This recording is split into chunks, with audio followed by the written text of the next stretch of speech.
Welcome to Survivor NSFW. Jonny Fairplay. We have some very special guests, Phil and Alexa from the podcast Survivor Specialists. How are you guys doing on this fine Father's? We're recording this on Father's Day. How you guys doing? Peek behind the curtain.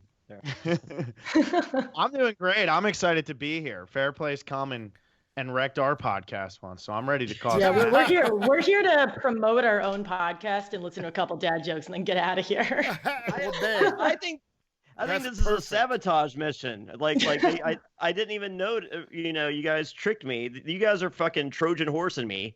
Fucking, you're gonna sneak in just like, and here's the end of NSFW. Yeah, that's it. Patreon.com/Survivor Specialist. Find us on Facebook, Twitter, and Instagram. We put great content out. Wow, look at I've actually Fairplay. I've been listening. It was funny. At my work the other day, I started listening to the 2-part War Dog podcast you guys did. And it's a tough start. Yeah, man. No, but I was like, I wanted to hear the Edge of Extinction people, and man, it's since we don't have them. But the War Dog one was like, wow. First of all, that dude's memory is like unbelievable. I'm like, how in the hell does he's a smart guy? But it was just like you guys couldn't even get a damn question in because you couldn't really gauge our personalities in that one. No, it's why. But it's cool hearing War Dog. I like the Kelly Wentworth one quite a bit better, just because I could get a feel of. Just don't tell him that. Yeah, does he hate listen to this podcast? No, he likes the podcast because I was Matt. War Dog texted me and he was just like, so I don't want to hurt your feelings or nothing. Or no, the War Dog doesn't want to hurt your feelings or nothing, but the War Dog is doing Phil and Alexa first. I was just like, ooh, I'd probably do Alexa then Phil, but I get it. Whatever you're in. Close to War Dog. I only live 20 minutes away. Yeah, So it's a long distance for me and War Dog. It's a geography thing more than anything else. It's an East Coast, West Coast thing. Yeah.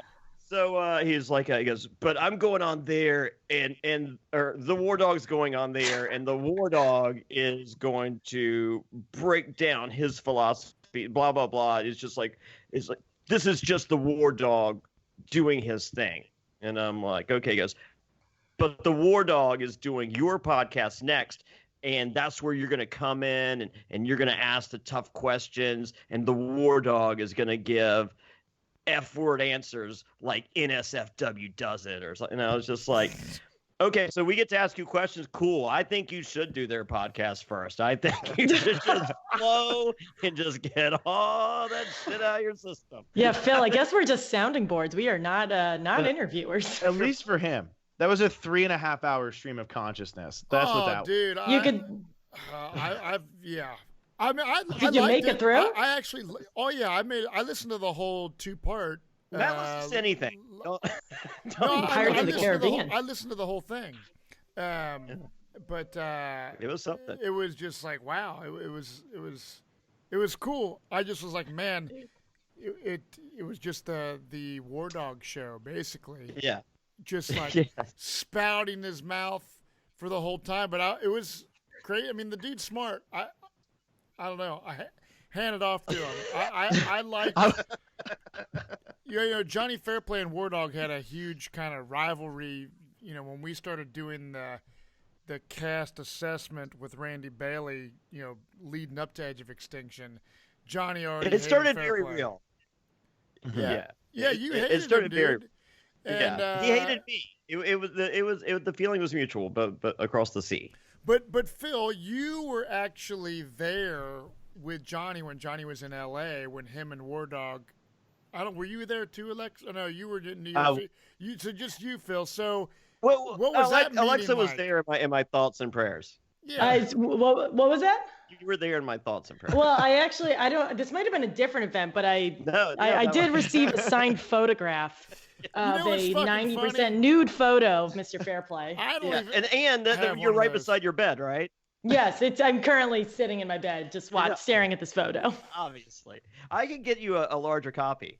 That would be ideal. I have a nice, huge, open space right above my TV that needs a little love. So might need a bigger painting over there. You can make that happen. So I'm gonna get that tattooed on my back. Phil, up, sir. So Phil, where's Will? Where's Will? So when Fairplay and the War Dog, and we're going to get into dissecting season 40 and our thoughts on the cast and possible alliances. But speaking of War Dog, when you were there in LA, what was it like when Jonny and War Dog met for the first time from your perspective? I mean, it was like the world slowed down. Everything slowed down. Fairplay started doing this weird little skip thing to get closer. It was like a real romantic reunion. If it was a flower field, it would have been more fitting, but unfortunately, it was just a bar.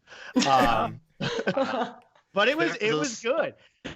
I was amazed because the War Dog had told me he was going, but I was amazed that him and Jonny Fairplay got as well as they did based on all of their Twitter beef, which ended up just kind of being nothing. What was that, man? Well, it started extreme. It probably started the most real any of these Twitter beefs has ever started. But I did the War Dog Sucks Egg shirt, which at first he hated. And I was like, that's cool. You would hate it because you're not a real wrestling fan, with your little NWO shit on your fucking Twitter header. I'm calling bullshit. And so I was just like, a real wrestling fan would appreciate that Terry Funk did a Dusty Sucks Egg shirt. And then I sent and he's like, my favorite feud in the history of wrestling is Ric Flair versus Terry Funk. And I'm like, motherfucker, that's my favorite feud.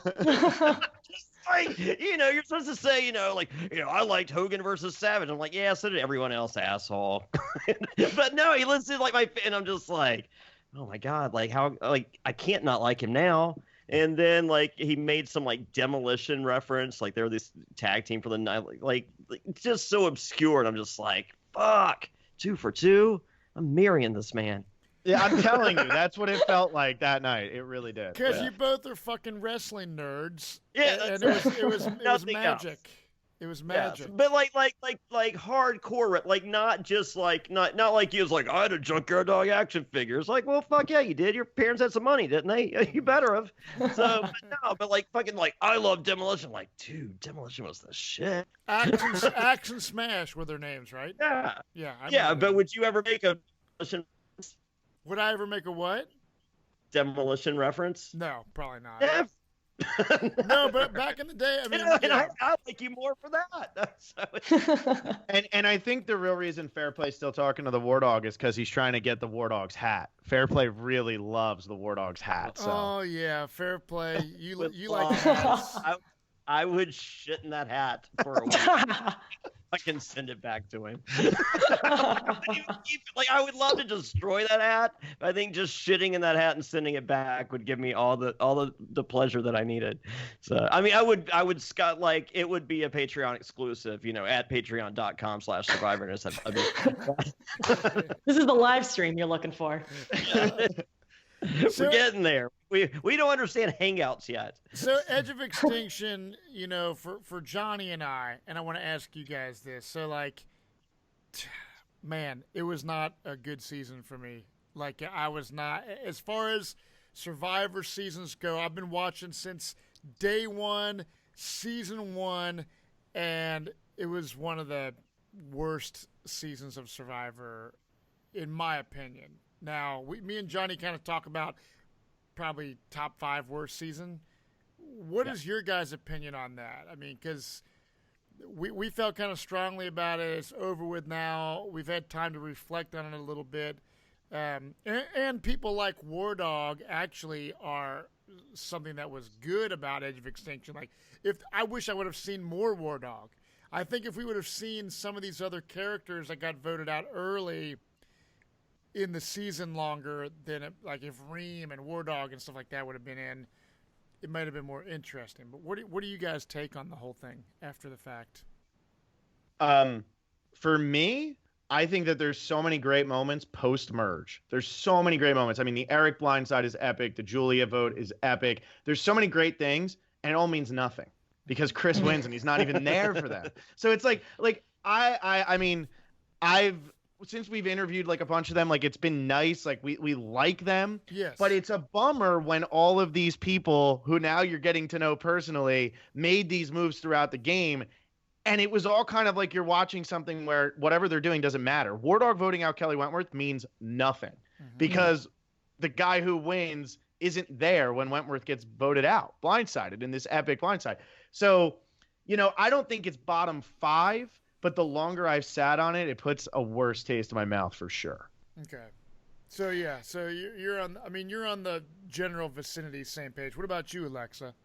I think the twist itself is terrible. I think which is probably news. But you have to base it. You have to base the season on the twist because, as War Dog said, you have to base the vote. You don't base the vote exactly. The twist isn't on trial. Yeah. I think we were interviewing Aurora and we were like, "What were your thoughts when all those people marched in?" And she was like, "It fucking sucked."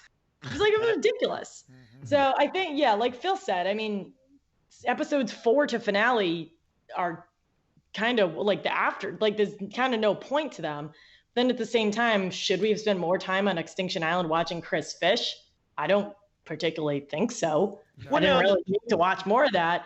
Yeah, and but the fact that they were strategizing every night at the fire, saying whoever returns is the vessel for all of them. I think if we had seen that, it might have been a little too foreshadowing. But I think I'd rather see it than not see it.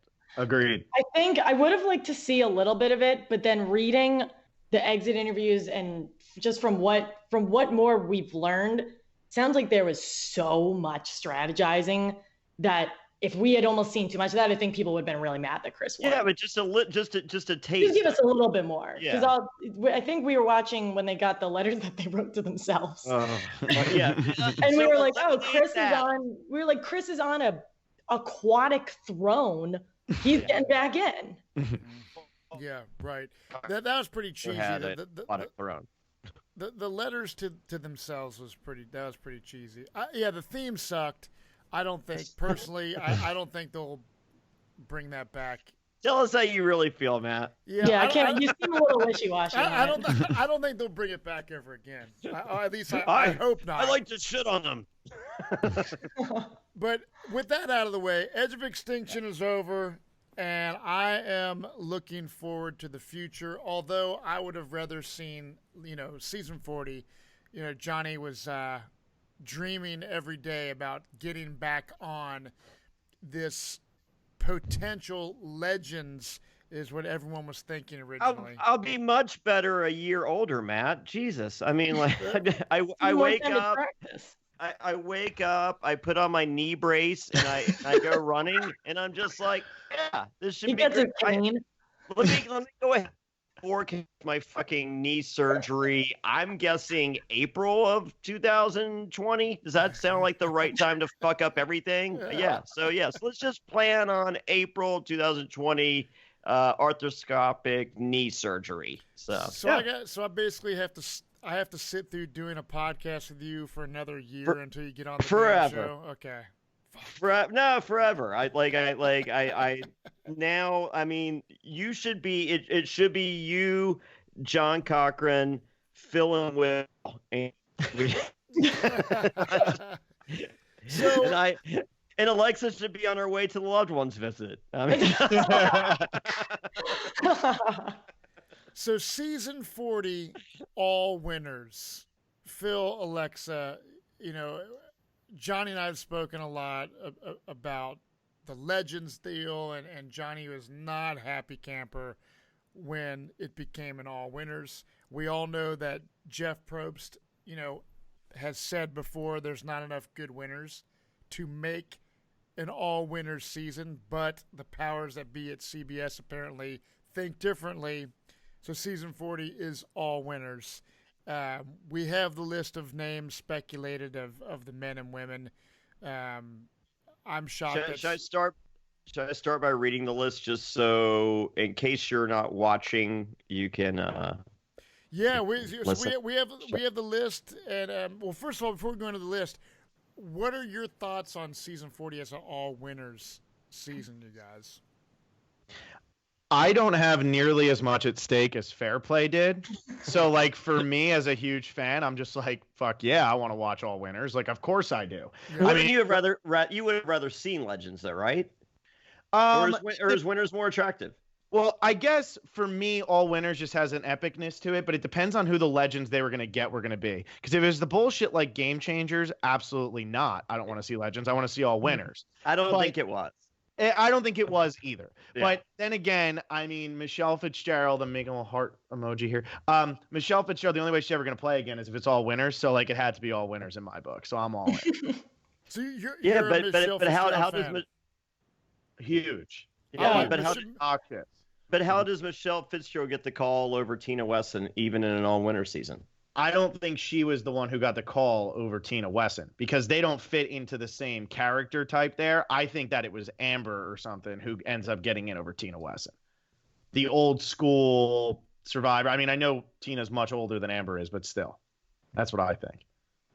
I'm shocked that Tina. I mean, obviously, we did a podcast a couple weeks ago with Tina, so she's obviously not on an island anywhere. I was shocked, disappointed, and bummed for the fact that she wasn't out there. I like Tina Weston a lot. I mean, I get what you're saying, like fitting that old school kind of player. But yeah, it was kind of a bummer for me. I mean, Mike Holloway, I would have liked to seen Mike Holloway out there. Richard Hatch. I mean, the only thing that Jonny and I have talked about is the fact that maybe they're saving those people for, well, I know Holloway's not a big on Probst's radar, but maybe Tina and Hatch are going to be meant for like a legend season or another type of season in the future. They're going to have two statues, and Fairplay's going to have a little baby statue in the middle. That's three of them. That's what I want. We got your statue. We got your statues covered coming up. Get ready. We are already on the statue thing. We've given it. I am building them in my backyard. Something's happening. Anyone out there that's a sculptor, please make a giant Matt Bischoff statue and then a little tiny Jonny Fairplay statue, and send them, and I'll put them on my fucking patio, and I'll promote the shit out of them. They will. I say there. The little bitty statue. It's like fucking Spinal Tap, like the miniature Stonehenge, just little Jonny Fairplay. Greatest moments up. Oh shit! So, all right, we let's do the list. All right. So This looks strong, with the exception of the fact that it's good. It's a very good list. Here we go. Men. We'll go men then women. So not let's make it let's go women first. How about sure. Amber Mariano, Sandra Diaz-Twine, Danny Boatwright, Parvati Shallow, Sophie Clark, Kim Spradlin, Denise Stapley. Is it Stapley or Stapley? Stapley. I think so too. I think they spell it whatever. Michelle Fitz and Sarah. I don't think she has the last name. Sarah. The Messina. last name is Sarah. The first name is Officer. All right, and for the men, Ethan Zahn, Yul Kwan, Rob Mariano, Tyson Apostle, Tony Vlachos, Jeremy Collins, Adam Klein, Ben, who served our nation's military, but he never mentioned it, Wendell Holland, and Nick Wilson. I knew you made that Ben when I forget which. I think I listened to the Suri when you guys had Suri on, and you made that same joke about Ben, and I knew it was coming. I'm making that joke for 3 seasons. That every single week of Survival of the Fairest was. Why doesn't Ben mention that he served our military? Maybe he will on 40, man. He's saving it for 40. You know what? That's probably why they're just like, dude, how do you do an entire season not mention that you were in the fucking military? Well, I served my nation's military. Okay.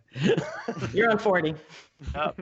So I mean, that motherfucker started every confessional with, I served my nation's military. It's just like, all right, we got it.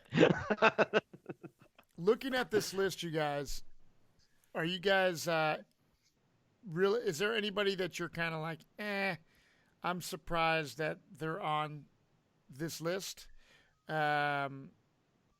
or is there people that are like some of your favorites that are on it? Like, who is the people that you're kind of like, I'm not really feeling them?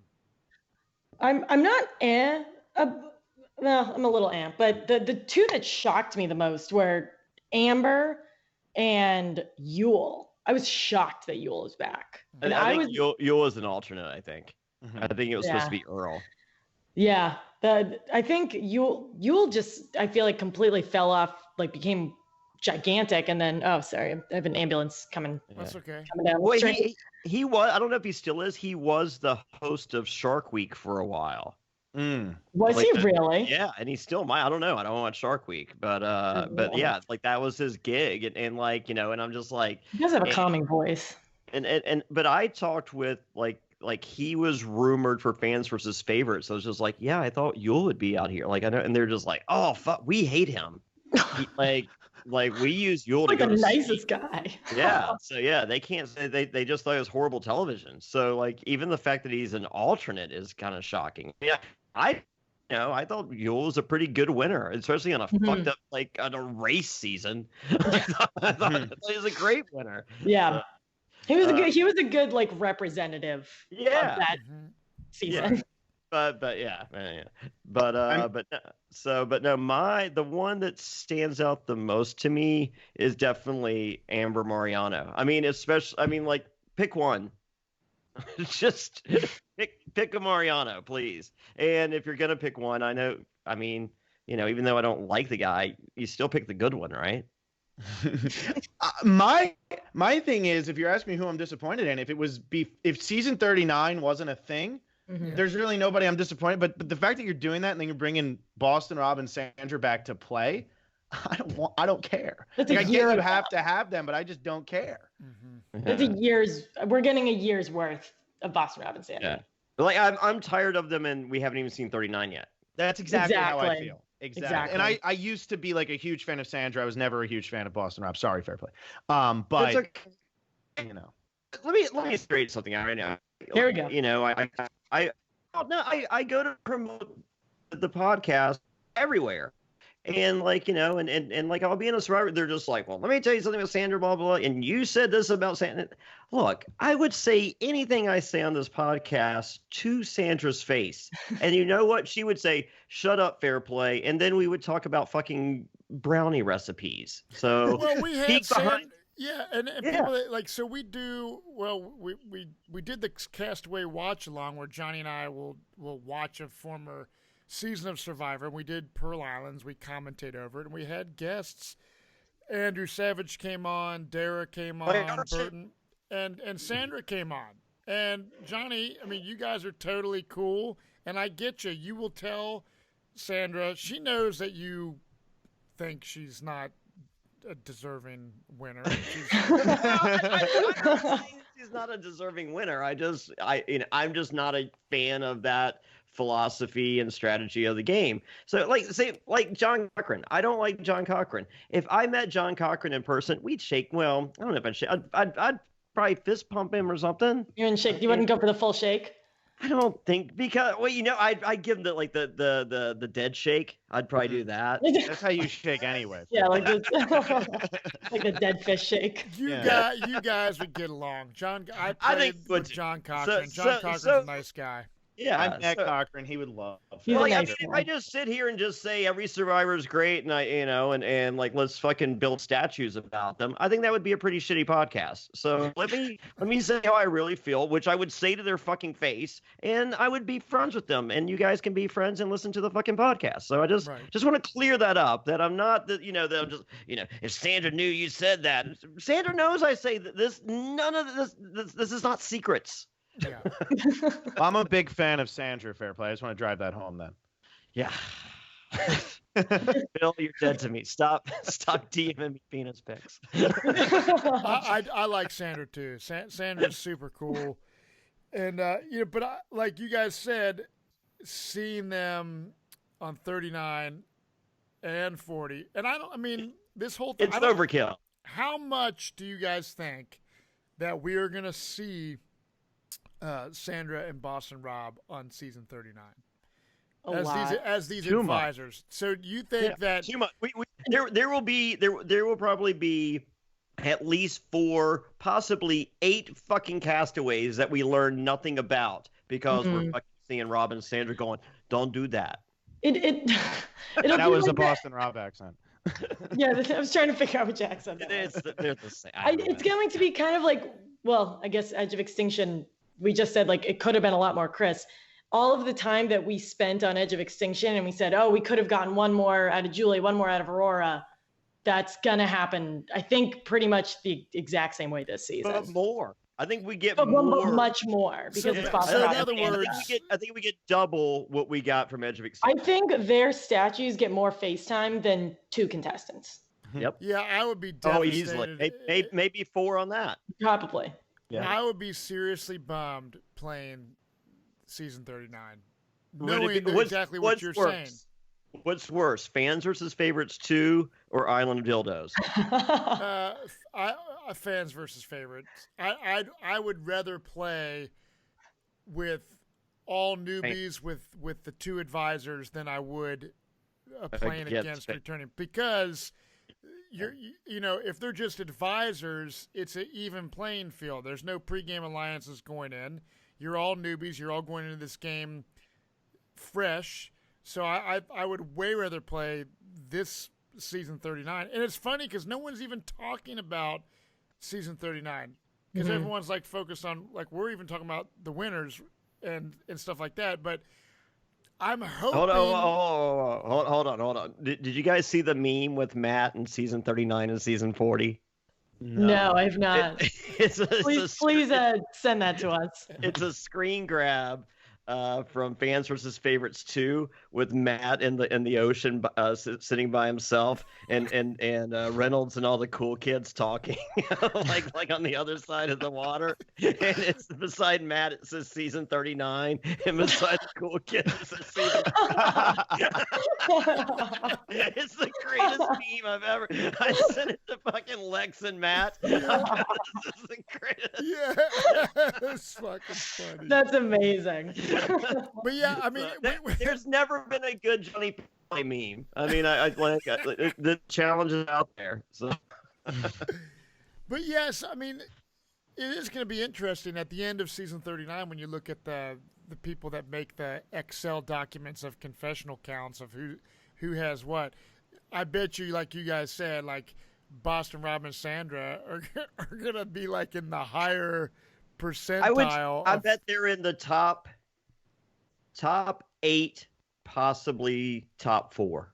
The top 8. I think top 8 is a safe bet. That sounds about right. And I would even go as far, like the top third of this cast, because if you look at Edge of Extinction, the second most confessionals on the season is Julie Rosenberg. If this season is going to be edited anything similar to that, it's not hard to get more confessionals than Julie Rosenberg if you're Boston Rob or Sandra. Right. And they're never getting voted out. How long are they advising for? The whole time? They're there the whole game, I think. The whole game. So they're never leaving. I mean, if I'm doing this, I think I Big Brother it, and at the merge, I give Boston Rob and Sandra a chance to enter the game. Ooh. And then they play 40? No way. And then they don't play 40. Yeah. Yeah. But So yeah. what, do we know if I'm a producer, because that's what they did with Big Brother. Brought back like Mike Boogie and some others as coaches, and then at the whatever the merge, the beginning of the jury, they're just like, are you guys can to come to enter the game as players, and I can't remember if it was the other people, however it was, they got voted in to play, and I'm just like, I wouldn't be shocked if they did that. I would not be shocked. I do not want to see that. Yeah, No. I'm fine with advisors. If I was a producer, I would do that, but then not have them on 40. I think that would be. I mean, if they're gonna steal so much of the screen time, and we may be completely wrong, I doubt it. If they're gonna steal that, then make them fucking play. Well, they're also gonna hype. They're gonna use them to hype up 40 the entire time. Like 39 is a hype for season 40, so it's gonna be like Boston Rob and Sandra. I feel like if they don't give you a lot of screen time for Boston Rob and Sandra, like, what was the point of putting them on right before 40 when you know they're going to play 40? This is going to be like, by the way, did we mention we're doing all winners? No. When left to do 39, didn't know they were going to. I'm saying from an editing perspective, though, even if they don't know, I feel like from an editing perspective, you're going to want to be like, remember Boston Rob and Sandra, because they're about to play. Yeah, editing wise, yeah, but like when I think they were asked while they were out there, but I think I'm already here. When they left, yeah, which I'm sure that means that I'm sure. They got to call home and ask their significant other, just like, hey, is this cool? I mean, I know I've been gone for the last 6 weeks. Are you cool with me being gone for another 6 weeks? And she's like, hell no, motherfucker, I'm coming too. Like, have you heard these kids? They scream, they cry. Get the hell out of here. So I'm not gonna watch them. So we play. So season 40. Okay, do you guys have any thoughts on? So we all know, like, Survivor, $1 million grand prize if you're the sole survivor. I'm guessing too. That's why. So I'm wondering, are the stakes going to be higher for this season? And I think everything is doubled all the way up. How much is Sia gonna drop on this season? I don't know. That's a good. Sia's got to break the bank on this one. I'm wondering if Sia would give out so much. Speaking of Sia, do you think she would, knowing that every one of these people, whether they've blown their money or not previously, is she going to award somebody money that's already? Well, all right. Who's the gay winner? Adam Klein. So he gets 50 grand. What? I honestly hope Adam gets the money, because me and him are close and he lives really close to me. So I hope Adam gets the money and he takes me out. It's like Phil's drinking fund. Yeah, that's what I. He has $50K. There you go. Is Adam still? Didn't he get a job on some boat or something somewhere? He moved to the Virgin Islands and he's doing online gambling. Mm-hmm. So he's still there. Yeah, I watched a few of his videos. Like, it was like he's like the opposite. Like, I think it's like a bunch of cool people living on this island, like playing poker, like online poker. And then there's Adam Klein, who just misses as far on the cool scale. Like, he's like almost Jay, but he's not Jay.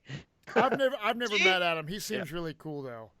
He seems really cool. Really nice. He's very nice. Yes, he's not really cool.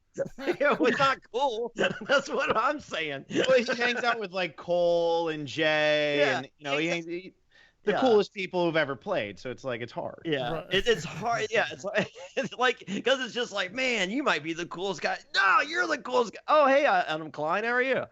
Yeah, and everybody else walking around like their 6-packs and giant pecs and everything. Yeah. They all walk around shirtless, and Adam takes his shirts off, and it's like blinding, and it's the ultimate dad bod, and it's just like, how do you get a dad bod at 24? I mean, win $1 million. That's it, right? It doesn't matter. Yeah, you know what? I had a 6-pack at 30 because I did not have $1 million. It had nothing to do with exercise or fitness. So there you go.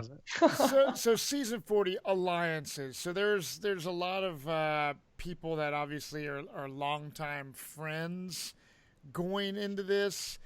Jonny and I have spoke a lot on Sandra Diaz Twine, who has openly and whatnot done pregame alliances. Fishing? Yeah, but so Jonny, I mean, talk about her pregame alliance deal. All right. I have this broken down to 3 separate alliances, and then one odd man out that's a no alliance. So the poker alliance, and that is Boston Rob, Tyson Apostle, Jeremy Collins, Amber Mariano, Sandra Diaz Twine, and Kim Spradlin. I like that Amber is not the first ally to Rob. Yeah, I She's cut his and fourth paste. ally. No. I just cut and paste guys and girls, and I feel the most important person in this alliance is Jeremy Collins. If he turns his back on this alliance and goes to one of my other 2 alliances, I think that the game is weak. I think if he sticks with this alliance, they run the game. They own, like, once again, go back and watch Game Changers. That final 4, whatever, is Sandra's pregame alliance, Hearts of Reality. If they didn't do that one last tribe switch, she's there instead of Officer Sarah. Mm-hmm. So I mean, that's all right. Well, let me do my other 2 alliances, and then so just kind of see where if. I think a lot of people can agree with the poker alliance just from just based on social media. I don't think there's anything too crazy with that. Adam Klein has done some of those poker tournaments. I'm going to another alliance, and I'm going to explain why in this alliance. So I have a name for it, but this alliance is Ethan Zahn, Adam Klein, Wendell Holland, Nick Wilson, Denise Stapley, Michelle Fitzgerald, and Danny Boatwright. That's a crew. Okay. I think Ethan and Adam align because of the charity stuff. I think Nick and Wendell align because they're friends going into this. I think they join up with Adam and Ethan. I think Michelle Fitzgerald, her and Wendell are very good friends. Mm-hmm. So that alliance there. I think Denise is and I think Ethan reaches out to her to bring her in, almost like Ethan had the same deal with was it T-Bird on Africa, the older woman alliance. So I think he reforms that. And I also think he gravitates towards Danny because she's old school, and she's one of the few old school players here that'll jump in with this group here. So that leaves my final alliance of Yul Kwan, Ben, who served our nation's military but never mentioned it, Tony Vlachos, Sophie Clark, Parvati Shallow, and Officer Sarah. So I think Ben and Officer Sarah, they've been friends. I've seen them together at Hearts of Reality and stuff. I know those 2 are together. I somehow see them joining up with Tony Vlachos. I think he's going to look for something. You have cop and military. Tony and Sarah have played together, so there's that connection there. I think those join up. I think Parvati is going to use her temptress or limited temptress powers. I don't think she's going to have them on full display, and I think she's going to woo Tony in some way, and Tony will bring her into the flock. And I think Yul, being the brains of the operation, will make of this motley crew given to him, but he'll want someone smart like Sophie as his number 1 by his side. Mm-hmm. So, and that leaves Natalie Anderson with no alliance. Oh, I think she probably goes wherever Jeremy goes. Yeah, that's my guess. They work together. Okay. But they won't start on the same tribe, so they'd have to get together at like a tribe swap or something. Okay. I think Denise and Sarah could connect too, because I believe they're both from Iowa, and I think like they've had that connection before. They probably met to some extent. I visualize them together, and weirdly enough, I think Parvati's alone. I think Parvati starts similar to how she started in Heroes versus Villains. I mean, I know she's got a lot, she's a mom now and stuff like that. I could see Parvati, though, flirting with a dude like Wendell, even though she's married and stuff like that. I think Michelle Fitzgerald put the kibosh on that one. Yeah, I don't know. Yeah, I think she's gonna be more drawn to a Tony Vlachos and treat him like Russell in Heroes Villains. I could see that. Mm-hmm.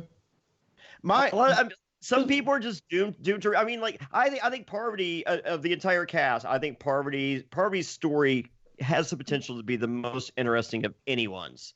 So, I mean, I don't think she can Black Widow it.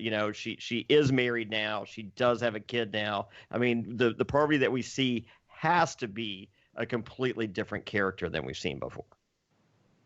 My thing with this poker alliance, I think that's the most fucked alliance. I don't think they have a chance in hell, because just the way the tribes are going to start out, Boston Rob can't be on the same tribe as Amber. Boston Rob can't be on the same tribe as Sandra. So Sandra and Amber on one side, Boston Rob's on the other.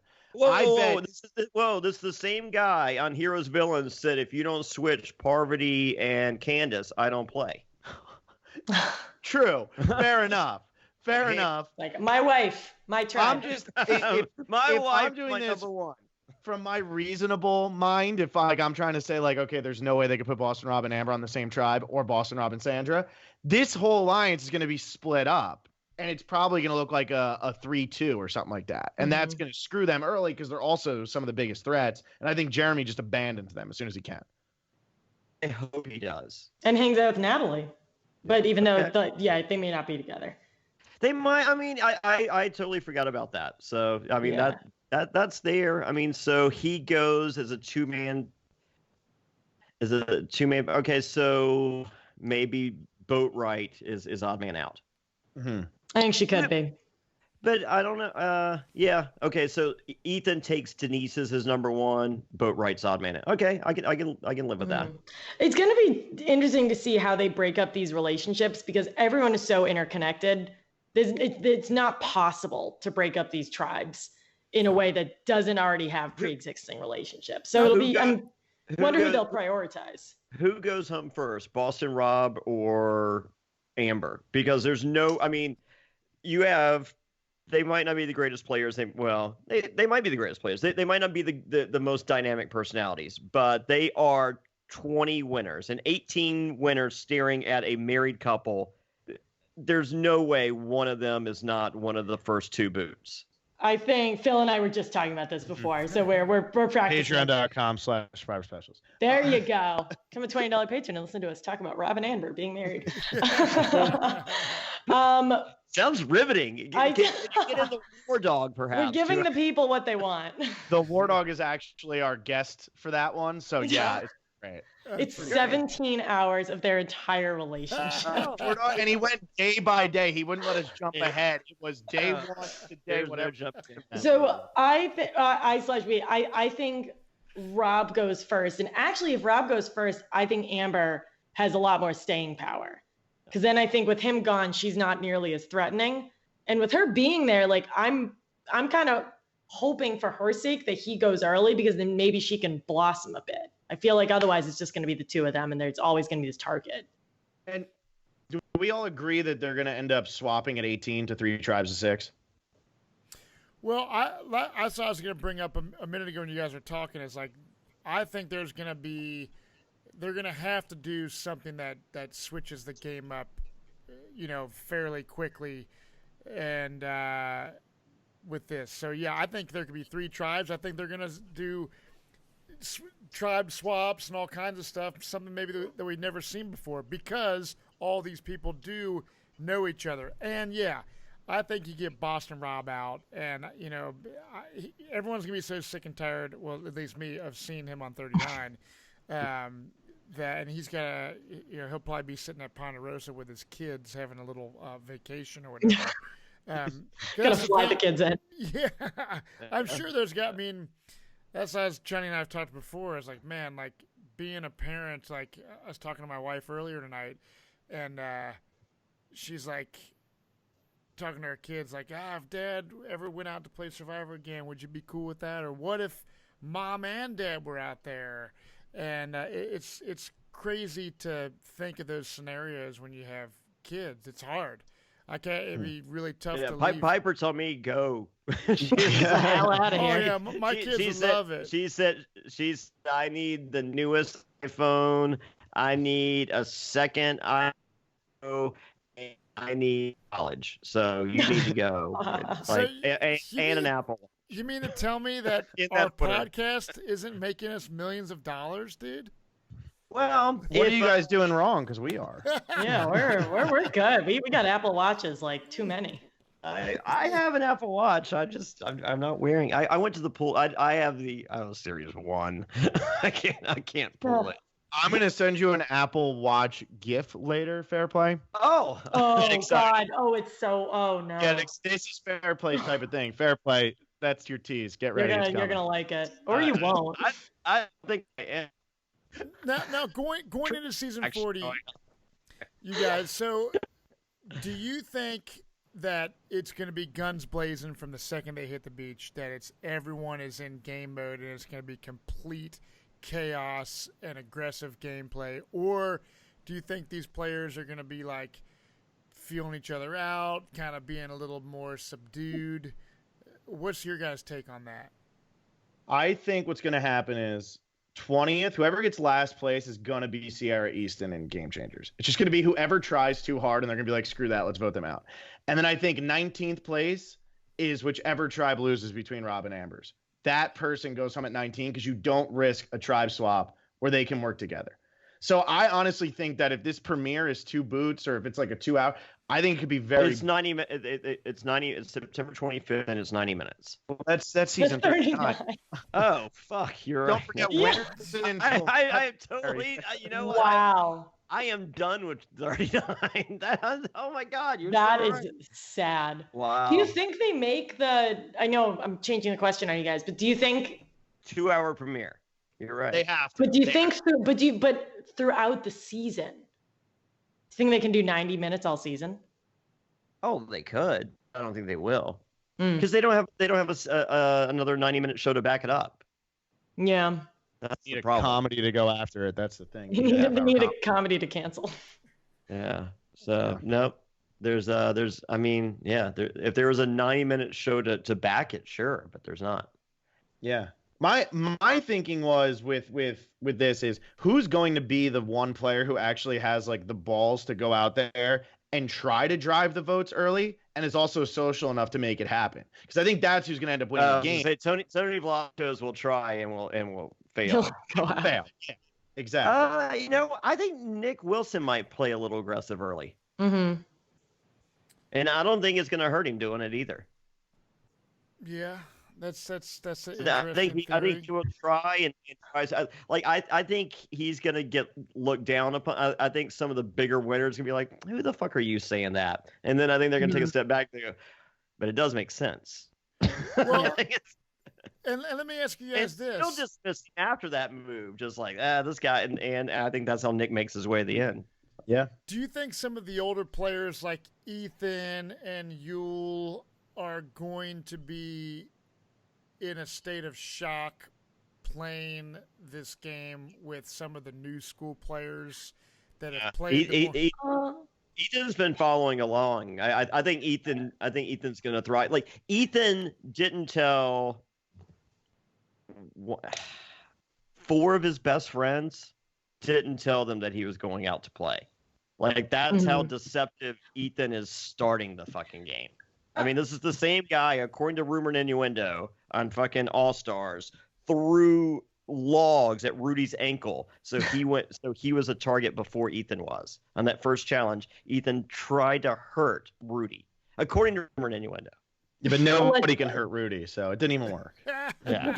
throwing logs That's crazy. I mean, like that's a fucking player, and to completely deceive 4 of your good friends, and you know what I mean, because like good advice, So, but I think the only person who could happen with would be Yule, because I think Ethan's been keeping up. Danny's been keeping up.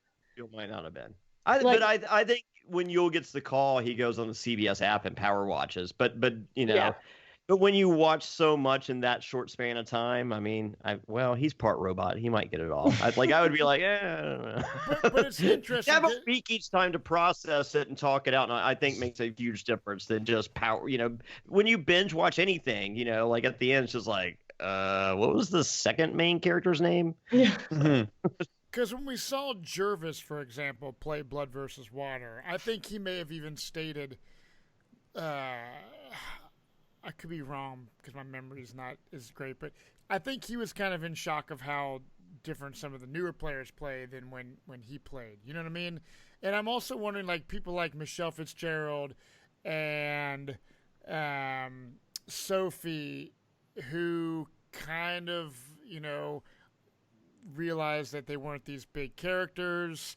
People may have thought, you were a shitty winner. Even though I like those people, I'm just wondering if they're going to have a different strategy going in. I'm excited Michelle Fitzgerald is playing. I love Michelle. And I just wonder if we're going to see the same style, or if they're like, hey, I don't want to be known as the boring player. I don't think they care. You just brought a tear to my eye, Matt, talking about Michelle like that. So, but I will say, I also saw your desk move up 3 inches. Yeah. Tilted. Hang on, let me lean back. Fairplay, got some competition. Well, when I look at Jervis, like Jervis is over his head in 27 because he didn't win season 1. Like he's not. Like, he wasn't that good of a player on season 1, whereas, like, these are winners. Like, Ethan Zahn is a competitor. Danny Boatwright's a competitor, so I don't think they're going to have any trouble. And as Alexa and I were talking about, like, right before this, Michelle Fitzgerald, the thing is, Sandra was not anybody's favorite player or considered that good of a winner after Pearl Islands. She wasn't at all. Everybody was just like, oh, how did she win? She won because she sat next to Lil. But now she's a legend because she won twice. Johnny Fairplay took her to the end. Said that. What? But I think it was Alexa. yeah, That was me. the same thing. No, the other Alexa. My robot over there. But yeah, I just think Michelle's gonna do the same thing and be like, well, if I win a second time, everybody's gonna love me. There's no way to deny it. Like, because I won twice. And I think that's the way she's gonna try to play and try to win it the same way. You think with a chip on her shoulder? There's still going to be a little chip on her shoulder, but I think out of all the characters on this season, out of all the people, she's got the smallest ego. So I think that Well, no, Michelle told me if she ever went back to play, she goes, they didn't like me because I didn't give them good TV. I'll give them, like, I got my $1 million. I'll give them good TV this time. Yeah, I was going to say, she's probably going into the chip on her shoulder because she wins and everyone tries to discount her win. I don't discount her win. She's hot. Yeah, that'll do it. Who do you guys think has the biggest chance of, winning this game? When you're looking at this list, is there anybody that stands out of, like, because Jonny has specified Nick Wilson. Yeah. Right, Jonny? Am I right? Your final 3, you're Wendell, Nick, and Ethan. Wendell, Nick, and Ethan is my final 3. Final 4 includes Jeremy Collins. I think of everyone on this list, Jeremy Collins has the best chance to win. I think there's 2 huge. I think Jeremy Collins decides his fate one way or another, whether he wins or loses Survivor 40. I think Officer Sarah has a good chance. Her social skills are not what you. Have you ever met her?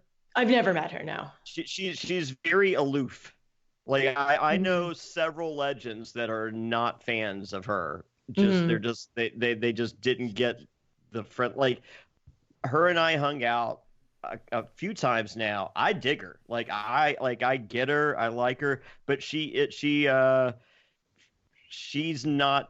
wired the same way as I would say 90% of most survivors. Most survivors are and that's not her. She's pretty chill.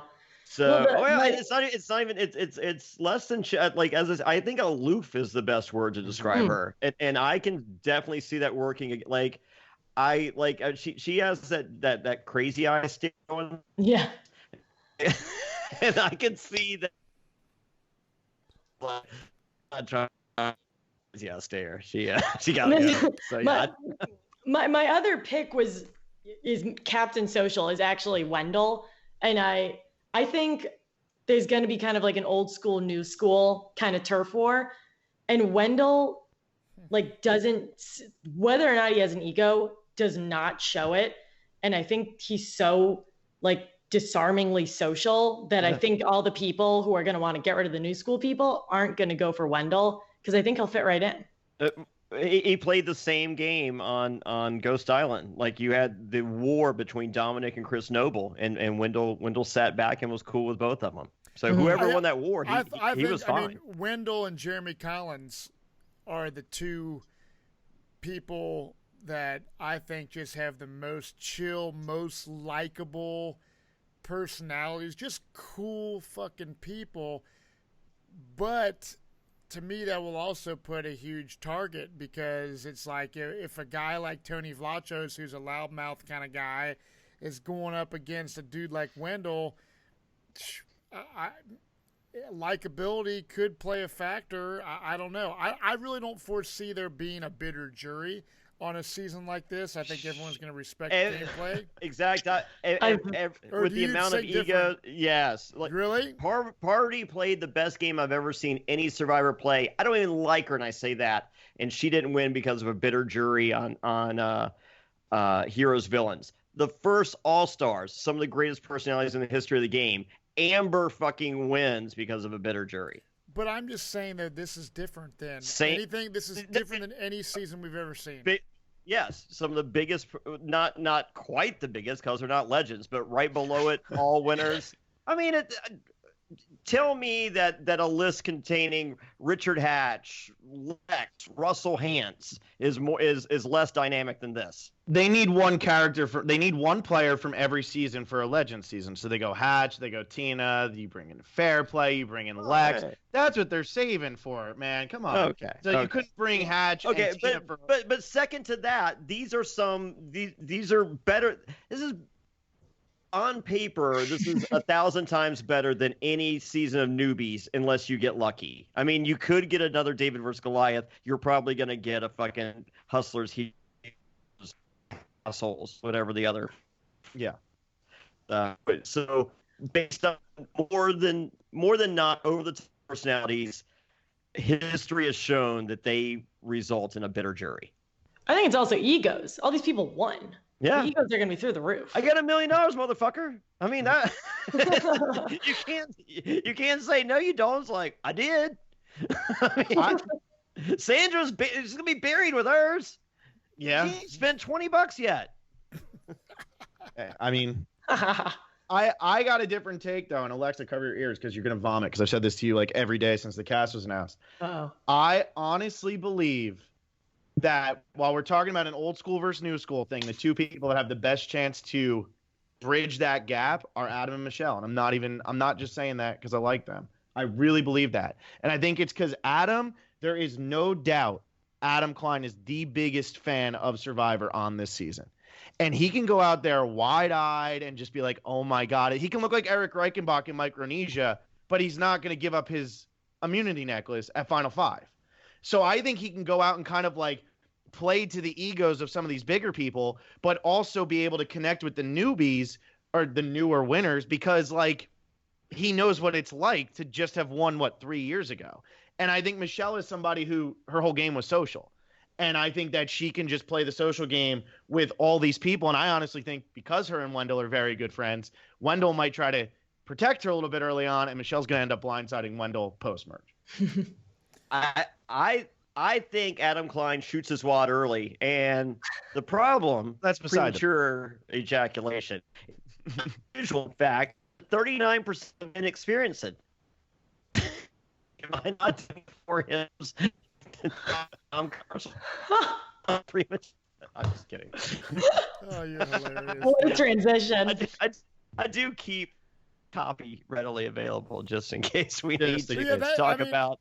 Honestly, like hearing everyone's different opinions on this is getting me more excited for this season, actually, because there are a lot of people on this list that I like as players, and we're gonna see how it plays out. I mean, does Sandra have any chance in hell of winning a third time? Are people going to keep her around because there's no way that she'll ever win?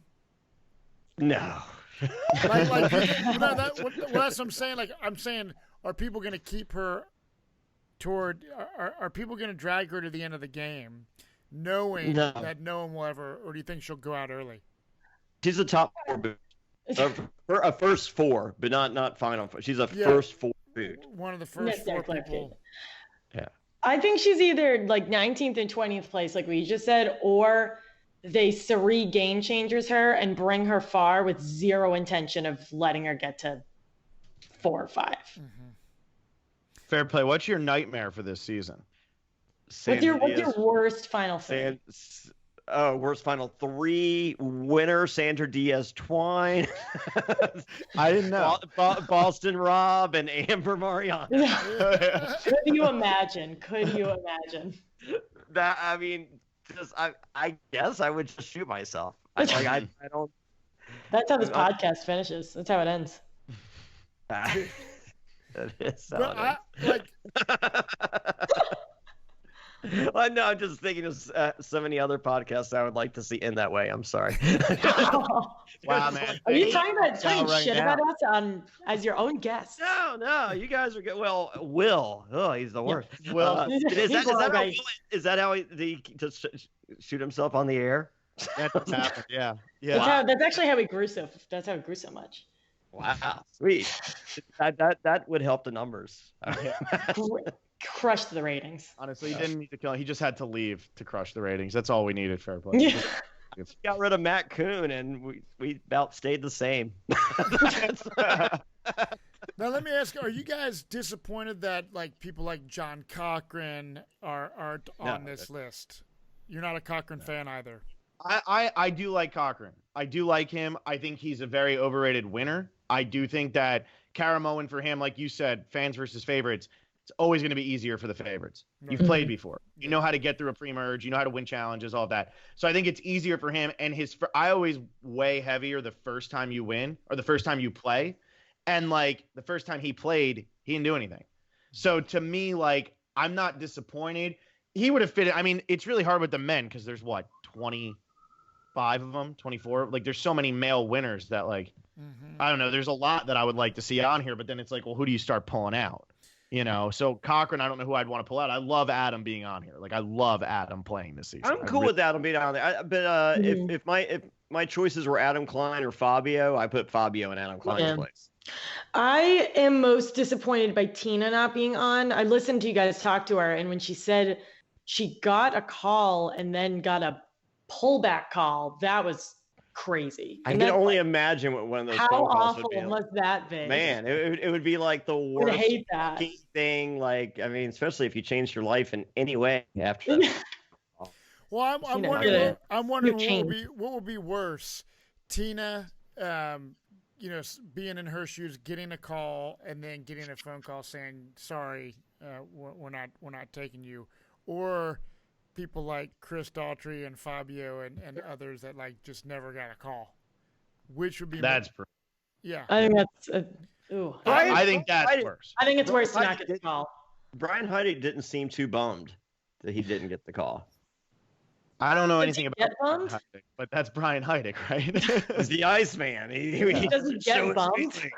You know what hurts? It hurts more when you're one of the female winners because you know there's only 4 of you that weren't taken, and you know they weren't going to call Natalie or Jenna. So, or you know Natalie was going to say no matter what. So if you're Tina, you're sitting there going, me and Vesepi are really like the only 2 that they didn't pick. Your first 2 female winners. I think that hurts a lot more than if like you're Fabio, it sucks, but there's so many people. But I think how do you not call every like? I don't get that. There's 40 or what was there 38 people to call? Like you could call 38 people in 10 minutes. You know what I'm saying? I would call them all just to kind of muddy the water on who's playing. Yeah. Absolutely. You know, I mean, because Yule was called for fans versus favorites 1, not because he was a fucking option, just because they wanted red herrings out there. So Terry and Yule. And Terry might have been a possibility before someone ratted him out for pregame alliances. But boy, do you regret that now, huh? Oh fuck. Well, it wasn't me they were replacing. Yeah, but Phil's right. The first 3 female winners are not on this season, which is kind of insane. Yeah. Well, I mean, Vesepia, I don't think they liked. I get that. So, as you heard last week on the podcast, Brian Heidig feels that they didn't call because they didn't like he was combative with Probst at Tribal Council and wouldn't answer questions. But then later we learned on the podcast, well, you shot puppies. So I was about to say, anything animal oriented or yeah. I'm still sticking with you shot puppies. And, how did he take that? As you heard, because we recorded this before that aired, but after we did it, No, he claims that his wife at the time or girlfriend at the time, whatever. I've met the significant other. She was fucking nuts, and the two of them together was even fucking worse. But she was the cat, like she was bad news bears. I mean, they like. I met the first time I met them, they were screaming, and I was just like, "How do you meet someone screaming?" Did you scream back at them? No, I was like, man, you make Jonny Fairplay look normal. We should hang out. So, but he says he was he had some, what was it, animals that were killed by coyotes the week before, and he thought they were coyotes, so he shot first to kill the coyotes, and then found out later that it was the dogs from next door, and she escalated things because she wanted they had a volatile relationship. She wanted to hurt him, and she wanted to get her name out there and everything else. So I mean, I think it was, like when we finished the podcast, Matt was just like, dude, so were we wrong? And I was just like, So I think it's 60% his version of the story and 40% the ex-girlfriend or wife's versions. I don't think it's as bad as it was made out, but I think there's still some percentage of bad to it. Yeah, there was still puppy shot. Still a dead puppy. Was it like a puppy? I think it was like a Dalmatian. He thought it was a coyote. It's like that's a classic mix-up. Yeah, have you ever seen 101 Dalmatians? Like when they wear the wig and the glasses, you can't tell. So that I'm kind of with him on that. But yeah, no, I if I'm CBS, I think I might have a problem with dead puppies. I agree. It's not even I think. I do have a problem. Actively have a problem with dead puppies. Yeah, there's no. I mean, like I don't think you like when we did Pro Islands, there was a time where Rupert almost got a sea turtle, and they were just like, you killed like a cameraman pretty much just stopped. Like we had producers that would occasionally stop us, but a camera, he's like, you kill a fucking sea turtle, don't come back to America. Like that's it. I mean, and it's just like, but we're hungry, and it's just like, it don't matter, you can't kill a turtle. And then like Krista, like there was this bird by itself, and Krista took a fucking rock and fucking bashed it from behind, bashed it in the back of the head, and then we fucking killed it, finished killing it, defeathered it, like, I mean, and then cooked it. The whole thing took like 3 hours. So just as we're about to eat, production grabs the pot. They're just like, you can't eat this. And it's like, what the Just like when they go off by themselves like that, typically they're sick. They probably have a disease. We ain't taking the chance. It's like, you couldn't tell us this 3 hours ago. It's just like, it's like, you guys didn't have anything to do. You're fucking. It's like you fucking. Yeah, just brutally murdered a bird. And I'm like, are you fucking showing? They're like, no, we're not fucking showing you fucking brutally fucking murder a bird. Was it Austin's Pelican? Was it Pelican Pete? It was not Pelican. Well, I like to pretend it was Pelican. Like, that makes me feel better thinking it was Pelican Pete, but it was not. And the crazy thing was, like, that was press day. And so, like, while all this is happening, in the woods is, like, people from, Xfinity and People Magazine and stuff like that. Lynn Spillman's in the woods watching us, and fucking Sue Hawk. Wow. Why was Sue Hawk there? Why was she there? She was doing press. She might have been the correspondent for TV Guide channel or something. Oh wow. So like this happened, and Sue Hawk is fucking furious. I guess she's a fucking animal rights. So she tortured a bird. Oh yeah, so she's pissed. And then fucking Lynn Spillman pulled me in the woods, and she goes, "You were either first or last. There was no in between." Because I was like, "Are you surprised to see me?" She's like, "No." She goes, "I got a lot of money in the pool, still riding on you." So she's like, "But it was either first or last. There was you weren't finishing, first jury." So yeah, so that was that, but yeah. My God, how many dead animals? Side note. Quick one, yeah. No, but to Matt, Matt's original question was, who are you bummed that's not there? Brian and Chris are like two of my big ones. Not even personal things, just because I thought that their games were so good. I want to see them play again. Yeah, I don't understand why Chris doesn't just get the call just on your. I mean, because Jeff dated Julie Berry. So he was mean to Julie at that final tribal, wasn't he? So mean. Lied to her. I've hung out with Chris and Lori a bunch, and Lori, Chris's wife, is a huge Survivor fan, and I know Chris. It's got to hurt pretty bad that because that was like the one season that, He was preparing for like heroes, villains, and fans versus favorites. If he had got the call, he would have gone. And then I know in more recent years, he's been a little more isolated. Doesn't do the charity functions or any of that. He's put on some weight, and he doesn't like it. So, but still, like I can't believe he gets the call in February. You can drop enough weight by May to be like, well, not only do you drop the weight, you're fucking just jacked and ready to go. It's just like, I dropped 50 pounds and ready to fuck something. Let's go. Take me to Fiji. Let's go. Take me to Fiji. I just need to make 2 stops first. But yeah, I'm excited, you guys. I think it's gonna be. It's gonna be a really fun season. And having you guys on the podcast has been super, super cool. And if people want to, that may, have never heard your guys' podcast or on social media, etc., where can people find you guys? Go, Alexa. Wow. Okay. This is always my part of the podcast. So if you want to become a patron of the Survivor Specialist, go to patreon.com/Survivor Specialist. We have $1, $5, $10, and $20 tiers.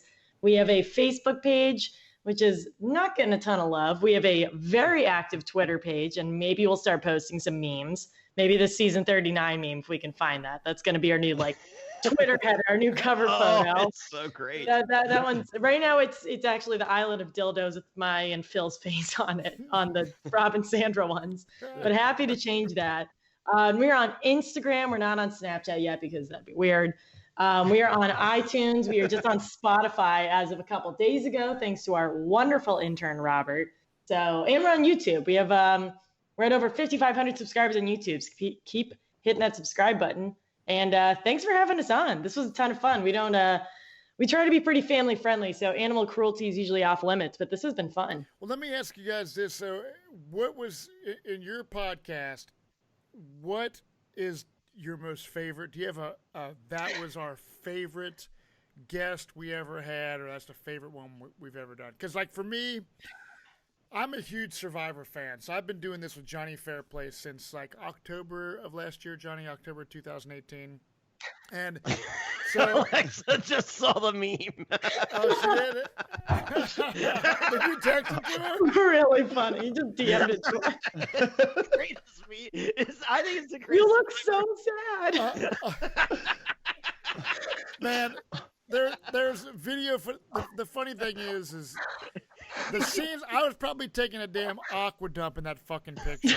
I was friends with those, but yeah, it's poor little old Matt over there by himself. But the Survivor podcast that we just recently did was one of my favorites we've done because I'm a huge fan of Survivor, and it's awesome just getting to talk to all kinds of different you guys and former Survivor players and stuff. Is there anyone that stands out on your end from your podcast that you've done? Alexa, you go first. This is a trap question. This might be the same. This might be the same one. This could be recency bias, but probably not. We had Julie Rosenberg on last week. She is the biggest potty mouth I have ever met. You're talking about that. Transvaginal ultrasound came out of her mouth, and Phil and I were like, "What the fuck?" And I didn't know if I was supposed to ask her a follow-up question, and I'm really glad I did. Yeah. She was. What's the transvaginal ultrasound? What is that? It was a wand and a something. There's a wand and the small talk, and someone recognized her. Someone recognized the woman her performing the transvaginal ultrasound after they were finished. This woman was like, are you Julie Rosenberg? Were you on Survivor? And Julie was like, hell yeah! dead naked, Yeah. covered in goop. Oh, that's hilarious. Unreal. Is she pregnant? I I don't I think didn't so. ask. So that was one of your. That was. Why one of was she your getting an favorites. ultrasound? It I don't know. Oh, she had this. It was the. She actually did say it on the podcast, so I think it's fine to share. But she had a cyst. That's what it was. Yeah. It's And benign. she said everything was fine and everything like that. She was like, and I got recognized there. I kinda. Wow. So that was a good one. Yeah, so Um, let's get her and let's start it with. So talk about your cyst and shit. See, that's how we do it on NSFW. We have a different technique. But Julie would be like, all right, let's talk about it. Yeah. She'll Let like me know. go up in it. Yeah, that's Um, awesome. I gotta say, there was one time Alexa and I, we were smaller. We were getting bigger, but we got a message on Twitter, like a DM from some schmuck, and he said, "I want to come on your podcast." And we were like, "All right, let's do it." And it happened to be Jonny Fairplay. And I have to say He that slid in our really DMs. 5 seconds after Fairplay texted me, I think I was on the phone with my mom and dad, and I was like, "Guys, guess just to my DMs," because at that point, like, we're only getting people from recent seasons generally, because I didn't start this till season 30, and all of a sudden Jonny Fairplay is ready to go. And I got to say, that was a fun 3 hours. There might be something in the future that we might have to give a lot of explicit warnings on. I mean, the word motherfucker might have been said at least 30 times. But it was only a half hour. But I do think that that one was awesome. It was just a really cool experience to have Fairplay reach out to us, because normally we do the reaching out. Yeah, we And did you can thank Alexa for that. I think we're just trying to come to me. Yeah, But no, I was preparing for my singlehood. I'd like a year out. I'm just like, all right, let me just slide in start- his podcast DMs. let me start My the strategy here. And then you start getting Phil dick pics. So I think you win. Either way, I feel like my bases are covered. It's just my holes I'm worried about. Just wait till you get the Apple Watch gift. It's gonna ruin your life. oh, it's going to be the best. It's First also not second. me. Fairplay was fantastic. And then the only other one that I can think of, she already said Julie. So Kelly Wentworth, getting Kelly Wentworth was just really cool, because Yeah, like that was the great. first time we'd gone back. Like, we actually got somebody from before we started, and then we're able to talk, and we could just talk about Survivor with her. So that was fun. Well, that's awesome. Well, keep Matt, keep you up- want to know my favorite? Yeah, what's your favorite? Having Matt Bischoff as my co-host. Aww. Oh, that's. I was gonna say. I think Fabio podcast would have been your favorite actual podcast. You know, I want Fabio back, but like, spoiler alert, like, it's not going to be as good, because like he hates that he did. He's just like, I said too much. Like, it was just like a glimpse into my soul. I'm like, yeah, no shit, motherfucker. That's called good pod. Good pod. That's what we want. Yeah. Yeah, but thank you guys so you much. You don't want to do that again. Thank you. Thanks for having us on. Yeah, and we both, Jonny and I do our deal. You guys do your deal, and I think it's fucking awesome. And I love that you guys are bringing your stuff to the table, and it's just truly been a cool thing having you guys on. So be sure to check out the Survivor Specialists with Phil and Alexa on iTunes and now Spotify and YouTube and all that kind of stuff. So until next week, we will see you guys on the other side on Survivor NSFW. Cheers.